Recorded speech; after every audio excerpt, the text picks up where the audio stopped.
the celestially august, the son of heaven, Yonglo of the illustrious Armin dynasty, commanded the worthy official Huan Yu that he should have a bell made of such size that the sound thereof might be heard for 100 li. Guan Yu, the bell should be strengthened with brass, and deepened with gold, and strengthened with silver, and that the face and the great lips of it should be graven with bless, saying from their sacred books, and that it should be suspended in the center of the imperial capital to sound through all the main colored waste of the city of Peking. Guan Yu, I shall follow your orders, Emperor.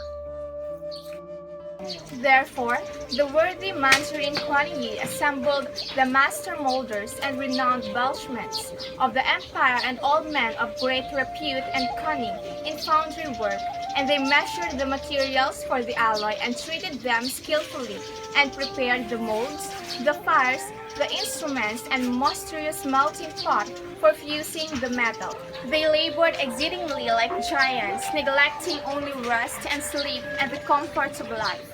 But when the time came when the metals had been cast, I shall speak to the Emperor. Your Majesty, Guan Yu, the master builder of the bell, is here to talk to you.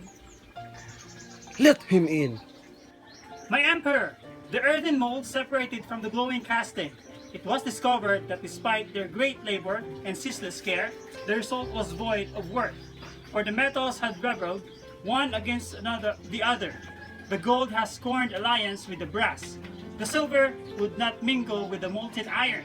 Therefore, I am sad to say that the molds had to be once more prepared and all the tremendous work should be repeated. Unacceptable. the emperor got angry as the bell was not made perfect as he imagined. Kuan Yu tried again for the second time to make the bell, but the result was even worse. Your Majesty, for the second attempt, still the metals obstinately refused to blend with one another, and there was no uniformity in the bell. On the sides of it were cracked and fissured, and the lips of it were slagged and split asunder. So, I am saddened to tell you that it should be again repeated for the third time. This can't be happening. The son of heaven, Yonglo, was even more angrier than before and was very disappointed to Kuan Yu.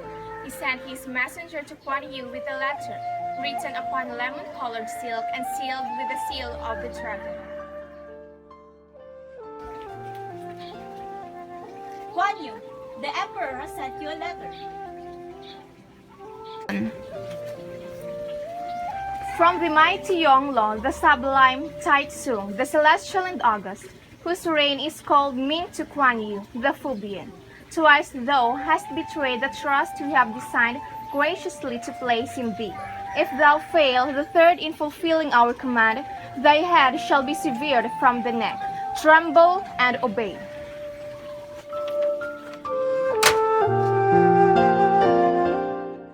Now Kuan Yu had a daughter of dazzling loveliness, whose name Kongai was ever in the mouths of poets, and whose heart was even more beautiful than her face. Kongai loved her father with such love that she had refused 100 worthy suitors rather than make his home desolate by her absence, and when she sinned, she had the scroll from the emperor. Oh, my poor father! What danger are you in? And when her senses returned, she could not rest or sleep, thinking of her parents' danger until she secretly sold some of her jewels and gathered enough money to pay an astrologer.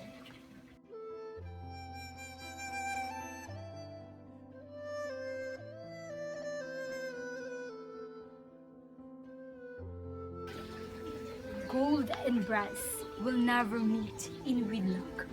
Silver and iron will never embrace until the flesh of a maiden be melted in the crucible. until the blood of a virgin be mixed with the metal in their fusion.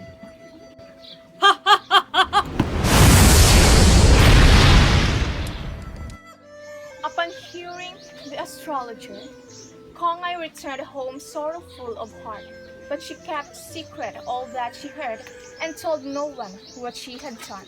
And the day came when the third and last effort to cast the great bell was to be made. Kongai, together with her waiting woman, accompanied her father to the foundry. Each took their platform overlooking the toiling of the molders and the lava of liquefied metal. There was no sound heard of moldering of the fires. The workers ceased to feed the raving flame, and all of them fixed their eyes to Kuan Yu to give signal to cast. But as Kuan Yu are ever lifted his feet, she leaped into the white flood of metal, and the lava of the furnace roared to receive her and spattered monstrous flake of flame to the roof, and burst ever the verge of the earthen crater and cast up a whirling fountain of many-colored fires, and subsided quakingly with the lightnings and the thunders and muttering. For the sake of my father! Kongai!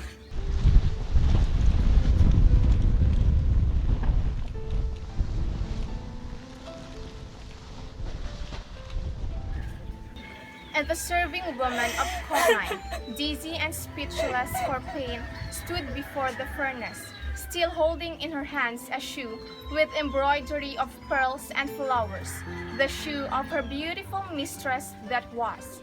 But despite of all these things, the command of the celestial and august had to be obeyed and the works of the molder to be finished, hopeless as the result might be. Yet the glow of the metal seemed the purer and whiter than before, and there was no sign of the beautiful body that had been entombed therein.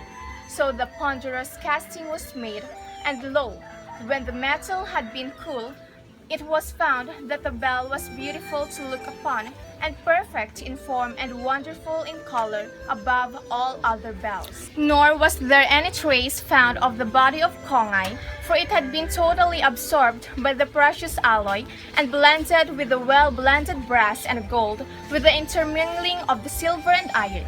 And when they sounded the bell, its tones were found to be deeper and mellower and mightier than the tones of any bell, reaching even beyond the distance of 100 li, like a pealing of summer thunder, and yet also like some vast voice uttering a name of a woman's name, the name of Kongai.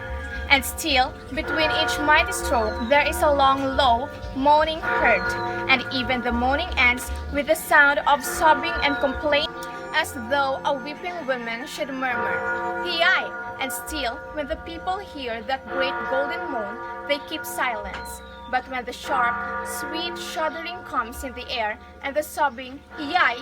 then indeed do all.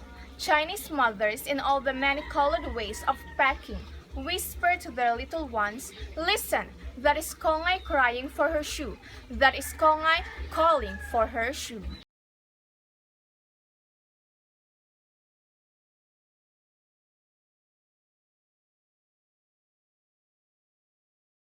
Action. Yeah, just action. I shall speak to the emperor. Your ma... Apa to? Kay One, two, ano na? Naka-play na eh. 1, 2, 3, start.